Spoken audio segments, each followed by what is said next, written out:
would be to get to a developer.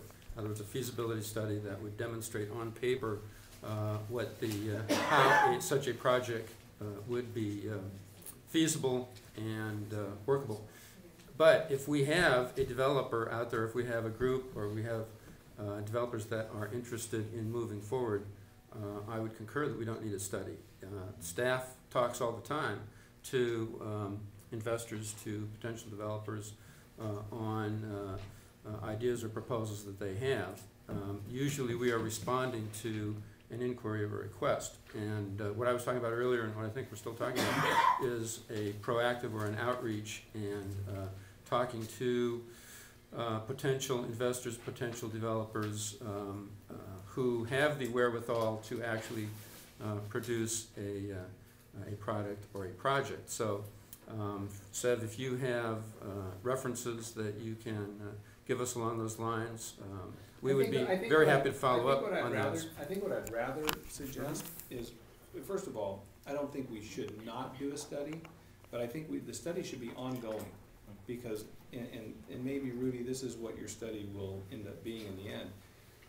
Let's just say that today we're going to start a study, and the study's going to take a year. But next week, pick Trader Joe's. Trader Joe's says, hey, you know what? I just woke up this morning and I want to go to your town. Oh, my study's not done. You'll have to come back when my study's done. Okay. So they leave and then they go somewhere else, and a year, when your study's done, you call them up and go, hey, study's all done? And they're like, oh, hey, we changed our mind. We're doing something else now.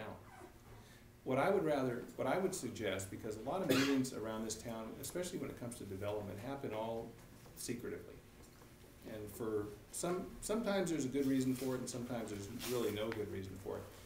I think we may want to consider getting out of that box and creating some kind of a committee that when these opportunities come to the town, they're greeted by a committee, because I've seen these things, and I've been involved directly too. These things get directed all one way and all the other way, and I don't think that at the end of the day, oftentimes some things never happen, because they just take the wrong path with somebody.